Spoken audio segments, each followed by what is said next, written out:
O sexto passo: cura das feridas do passado, vivência do perdão, reescrever a nossa história. Chegamos ao sexto passo.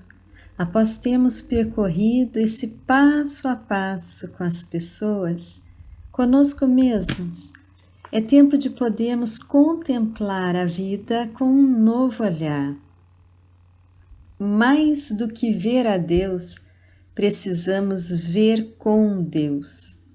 Naturalmente, que cada pessoa percorrerá esse itinerário de forma particular, levando um tempo próprio para a sua mudança, mas o importante será sempre o cultivo de uma vida intensa de oração.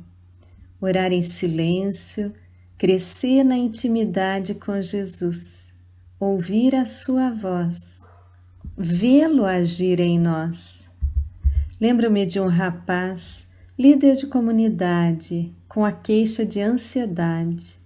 Achava que só ele trabalhava de forma correta. Como já estava inserido na igreja há muitos anos, percorremos os primeiros passos facilmente. Mas ao chegarmos no quinto passo, ficamos mais de um ano indicando leituras, orações e reflexões, até que ele pôde compreender que ele mesmo é quem precisava mudar. Cresceu na misericórdia, passando a ter paciência e amor com os demais. Diminuiu significativamente a sua inquietude, intransigência e agitação. A partir de então, pôde ressignificar a sua vida, o seu passado. Assim também, muitos santos e santas reescreveram a sua história, após terem vivido um processo de santificação. Alguns deixaram por escrito para nós, como Santa Teresa, Santo Agostinho ou Santa Teresinha do Menino Jesus. Mais do que uma biografia, trata-se de uma teografia, onde narram a ação divina transformadora em suas vidas. Já não se prendem nas decepções, nas tristezas vividas, nos traumas ou nas culpas, mas querem narrar as maravilhas feitas por Deus. Assim, o Senhor nos convida, nesse sexto passo, a reescrevermos a nossa história, a nossa teografia, destacando a ação do amor divino infinitamente maior do que todo sofrimento enfrentado. Interessante lembrarmos aqui da clássica comparação entre a águia e a galinha. Esta última passa muito tempo de sua vida mirando para baixo, contando as migalhas do chão, a cacarejar. A águia olha para o sol, busca as coisas do alto, alçando um alto voo. Nas alturas, pode enxergar com clareza a realidade ampla, vendo o que a maioria não vê. Aqui somos convidados a rever a nossa vida, dar um novo significado aos acontecimentos passados, percebendo que tudo concorreu para nos ajudar a voltar para os braços do Pai. Como diz na palavra, e nós sabemos que Deus coopera em tudo para o bem daqueles que o amam, daqueles que são chamados segundo o seu desígnio. Porque os que de antemão Ele conheceu, esse também predestinou a serem conforme a imagem de seu Filho, a fim de ser ele o primogênito entre muitos irmãos. E os predestinou, também os chamou, e os que chamou, também os justificou, e os que justificou, também os glorificou. Os que justificou, também os glorificou. O Senhor quer nos inserir nos mistérios gloriosos, elevar-nos à imagem do Filho, dar-nos o privilégio incalculável de sermos irmãos do próprio Cristo Jesus. Depois disso, que nos resta a dizer? A quem tem Deus, nada falta, só Deus basta, afirma Santa Teresa em sua poesia e em seu dia a dia. Nada te perturbe, nada te amedronte, tudo passa. Quanto mais encharcados da água viva do amor, menos exigentes, carentes e queixosos seremos. Só assim teremos condições de acolhermos com amor as pessoas como elas podem ser, de acordo com as etapas interiores que estão a passar. A decepção, muitas vezes, aparece como fruto de uma expectativa idolátrica que tendemos a criar a partir das nossas carências. Repletos do Espírito de Deus, não julgamos, não fazemos críticas destrutivas, amargas, mas passamos a ser instrumentos de amor. Não julgueis. Tal mentalidade nova, divinizada e cheia de luz, precisa contagiar também o nosso passado, as nossas memórias, que por vezes foram inundadas de meias verdades. O sexto passo do Sermão da Montanha. Somos convidados, nesse momento, a sentir o suave perfume da divina liberdade, a semelhança de Deus. O amor já é capaz de amar. Na ação do Espírito, amar o outro, independentemente do que ele nos faça. É de fato tomar posse de que a nossa essência é exalar o perfume de Deus. Como nos é desafiante querer amar, mais do que cobrar e exigir amor dos demais. Santa Teresinha do Menino Jesus, doutora da Igreja, passou por muitos sofrimentos na sua infância. Tornou-se uma pessoa sensível ao extremo. Percorrendo esse caminho de oração, de crescimento espiritual, descreve que na noite de Natal de 1886, preenchida pelo amor de Deus, sentiu-se liberta de suas carências afetivas. Desde então, já não ficava mais na expectativa do amor das pessoas, mas repleta do amor divino, desejava amar, doar-se por inteira. Relata que a partir de então começou a ser feliz. Esse é o caminho que nos conduz Jesus, um caminho de paz, de alegria e de muito amor. Por isso, nesse final do Sermão da Montanha, somos levados a nos desvencilhar de toda a escuridão, ainda tão gravada a endurecer os nossos corações. O texto diz: tendes ouvido o que foi dito, amarás o teu próximo e poderás odiar teu inimigo. Eu, porém, vos digo, amai vossos inimigos, fazei bem aos que vos odeiam, orai pelos que vos maltratam e perseguem. Deste modo, sereis os filhos de vosso Pai do céu, pois ele faz nascer o sol, tanto sobre os maus como sobre os bons, e faz chover sobre os justos e sobre os injustos. Se amais somente os que vos amam, que recompensa tereis? Não fazem assim os próprios publicanos? Se saudais apenas vossos irmãos, que fazeis de extraordinário? Não fazem isso também os pagãos? Portanto, sede perfeitos, assim como vosso Pai Celeste é perfeito. Mateus 5, de 43 a 48.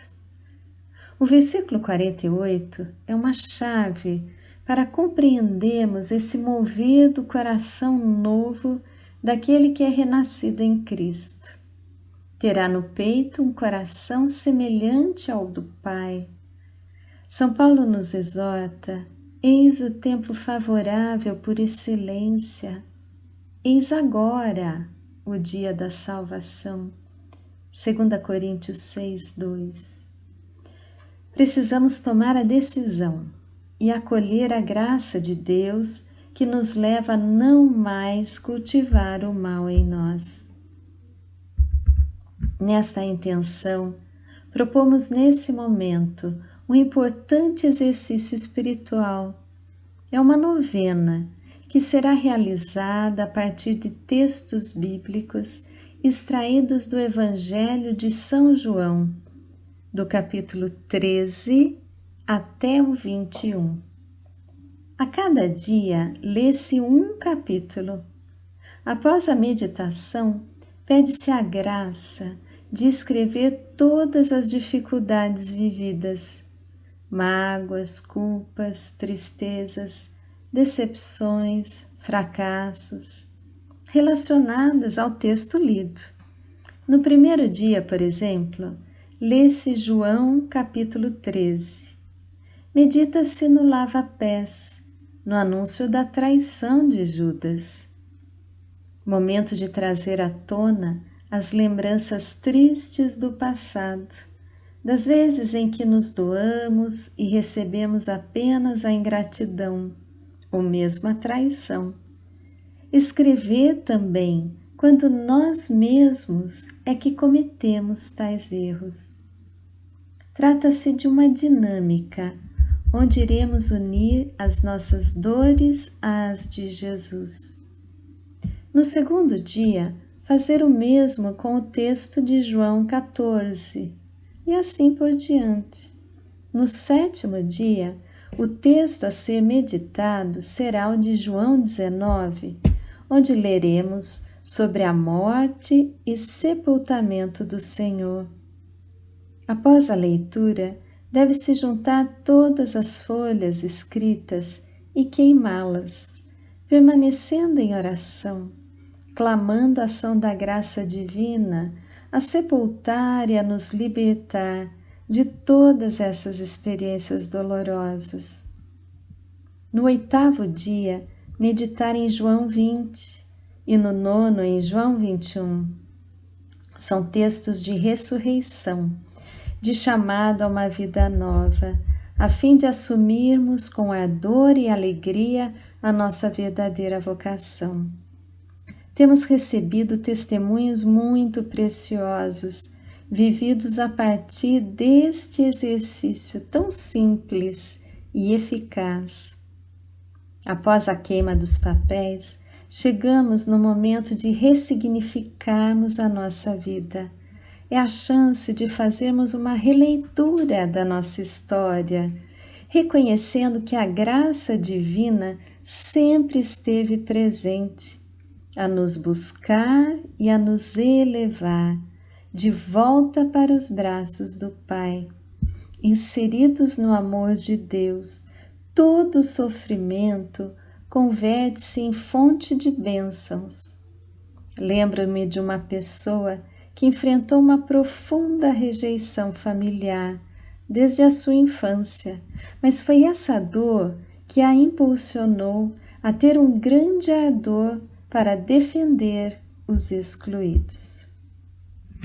O sexto passo no Santo Rosário. Nesse sexto passo, chegamos aos mistérios gloriosos.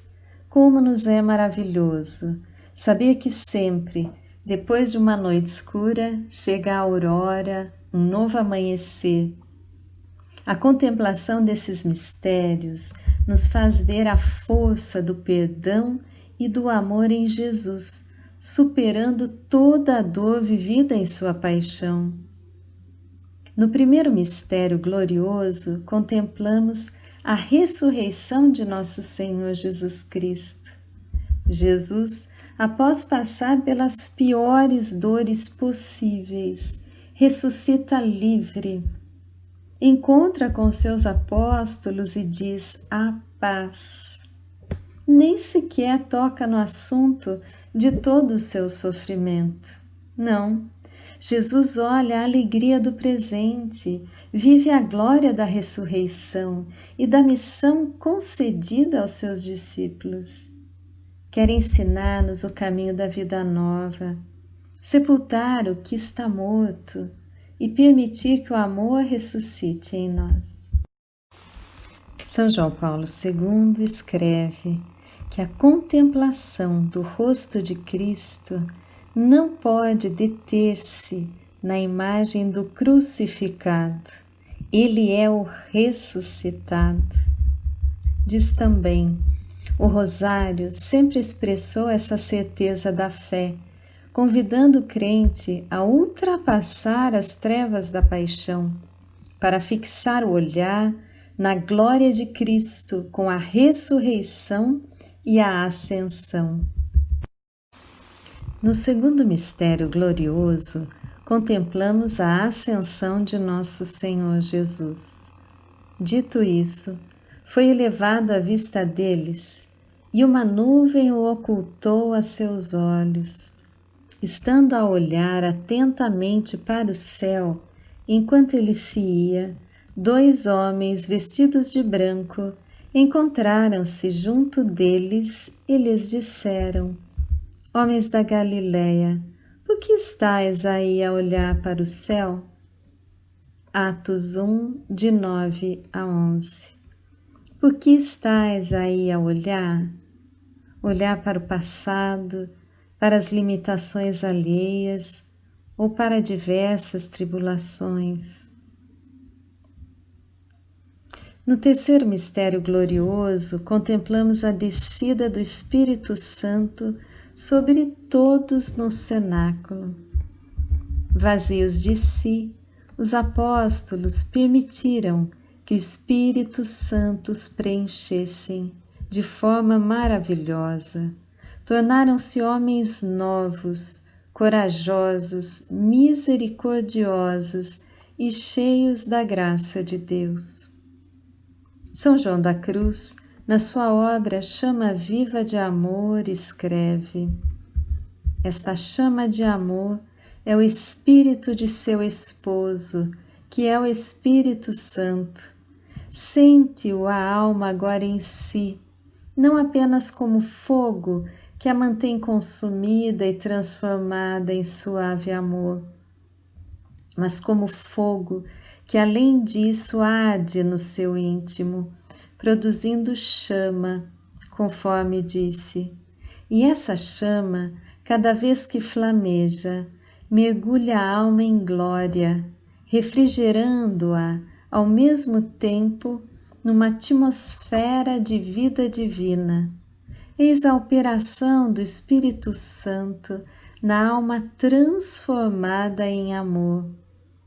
Os atos interiores que produz são como labaredas inflamadas de amor, nas quais a alma, tendo a vontade unida a ele, ama de modo elevadíssimo, toda feita um só amor com aquela chama. Chama 1:3. As sextas moradas de Santa Teresa de Jesus. Com o favor do Espírito Santo, falemos, pois, das sextas moradas, onde a alma já ferida pelo amor do esposo procura mais ocasiões de estar a sós e deixar, de acordo com o seu estado, tudo quanto possa atrapalhar essa solidão. A alma já está bem determinada a não aceitar outro esposo. Sextas Moradas 1:1. Sem dúvida, quanto mais experimentarmos e permanecermos no amor, mais livres estaremos de fixarmos-nos nas dificuldades e sofrimentos que nos circundam. Naturalmente, que sempre sofreremos as dores desta vida, mas nessa intimidade com o Senhor, ele vem e ilumina o nosso interior.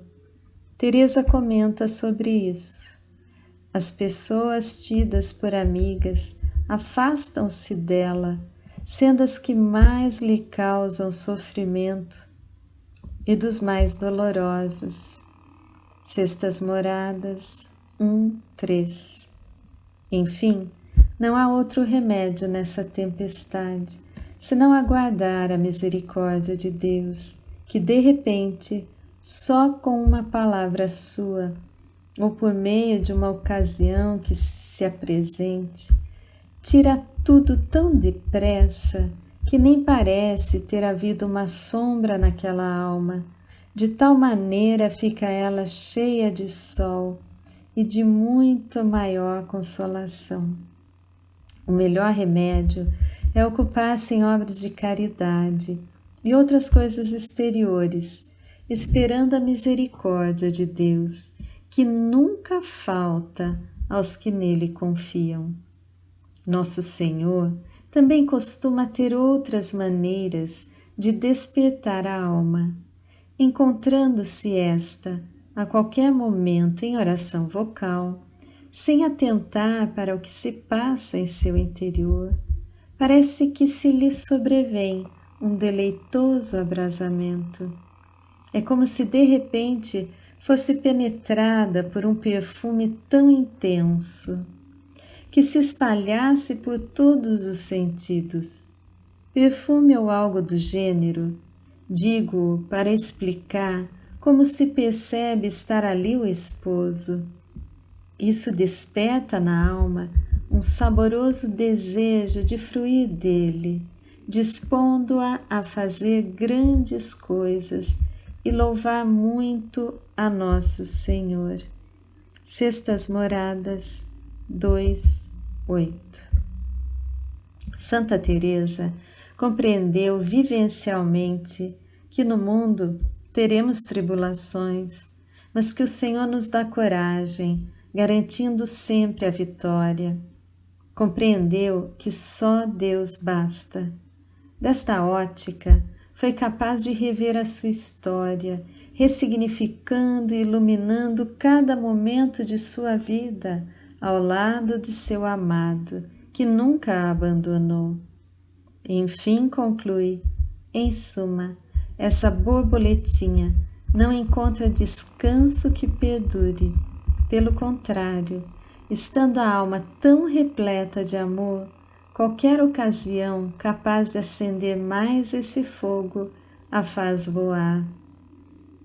Trata-se de uma felicidade tão grande da alma que ela não desejaria gozá-la sós, mas comunicá-la a todos, a fim de que a ajudassem a louvar o nosso Senhor. É para isso que dirige todo o ímpeto. Oh, quantas festas faria e, se pudesse, quantas demonstrações daria para que todos entendessem a sua felicidade.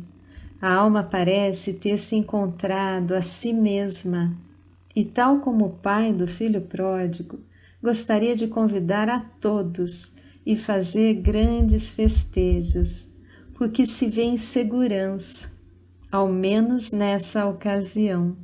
Sextas Moradas 6:10.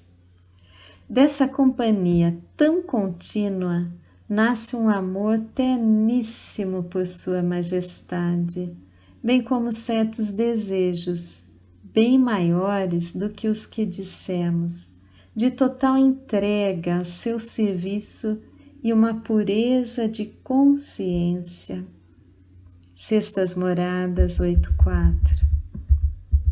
Ciente de que a busca mais profunda do nosso ser é Deus, torna-se possível reconhecer que tudo concorre para o bem. Esta verdade não só nos ajuda a nos libertar das amarguras do passado, como também dos temores futuros. Santa Teresa ainda diz: perde o medo do que pode ainda vir a padecer, pois em comparação com o que sentiu, tudo mais lhe parece insignificante. Dessa forma, percebe que só o Criador pode consolá-la e satisfazê-la. Sextas Moradas 11:10.